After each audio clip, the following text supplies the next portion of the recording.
वह एक उदास दोपहर थी जब बेन ने खुद को घास की पहाड़ी पर अकेला बैठा पाया। उसकी नोटबुक उसके सामने खुली पड़ी थी, असफल विचारों और टूटे फूटे कागजों से भरी हुई। निराशा उसके अंदर एक तूफान की तरह उमड़ रही थी जो टूटने को तैयार हो। वह एक कहानी लिखना चाहता था, कुछ भव्य, लेकिन हर प्रयास विफल रहा। मैं हर किसी की तरह क्यों नहीं बन सकता? वह अपनी अपर्याप्तता का भार महसूस करते हुए मन ही मन बुदबुदाया। जैसे ही बारिश की पहली बूंदें गिरने लगीं, बेन के दादा चमकती आंखों वाले एक सज्जन व्यक्ति प्रकट हुए। जब भी उसे सहायता की आवश्यकता होती तो वह बेन के पास जाने का रास्ता ढूंढने में माहिर था। अगर मैं आपके साथ जुड़ जाऊं तो बुरा लगेगा? उसने ओक के पेड़ की आड़ में उसके पास बैठते हुए पूछा। जरूर दादाजी, बेन ने अपनी हताशा को छिपाने की कोशिश करते हुए उत्तर दिया। बेन की परेशानी को देखते हुए उसके दादाजी ने उसकी युवावस्था की कहानियां साझा करना शुरू किया। आप जानते हैं, जब मैं आपकी उम्र का था तब मुझे भी लिखने में संघर्ष करना पड़ता था।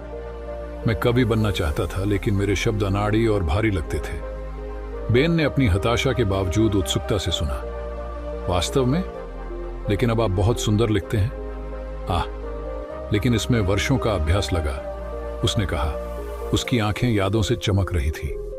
और कई असफल प्रयास। दादाजी ने उनके ऊपर लगे ओक के पेड़ की ओर इशारा किया। क्या आप इस पेड़ को देखते हैं? यह रातों रात लंबा और मजबूत नहीं हुआ। इसने तूफानों, सूखे और परिवर्तन के मौसमों का सामना किया। प्रत्येक चुनौती ने इसे आज जैसा आकार दिया है। बेन ने ऊपर देखा, समझने लगा। तो संघर्ष करना ठीक है, बिल्कुल। हर असफलता एक सबक है।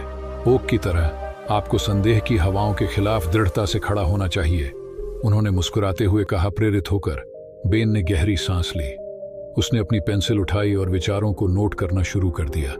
इस बार उसने खुद को खामियों को स्वीकार करने की अनुमति दी।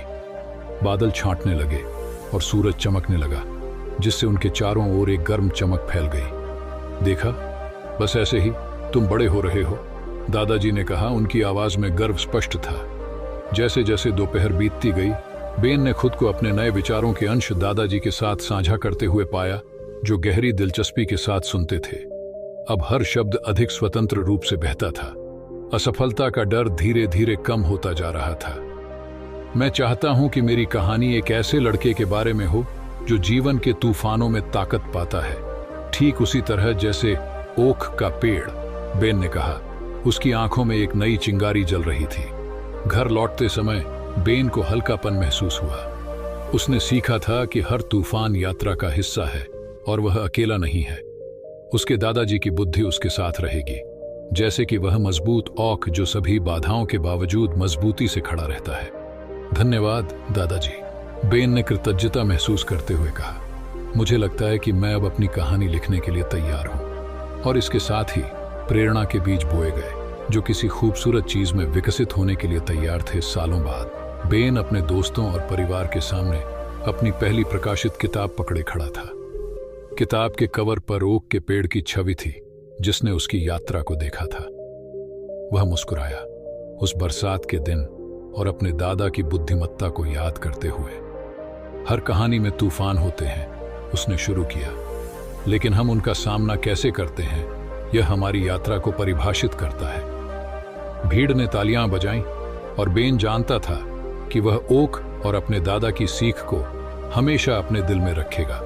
दृढ़ता और एक प्यारे गुरु के मार्गदर्शन के माध्यम से बेन ने अपने संघर्षों को गले लगाना सीखा, उन्हें ताकत और रचनात्मकता में बदलना सीखा। ओक की तरह वह अपनी कहानी दुनिया के साथ साझा करने के लिए तैयार होकर खड़ा था।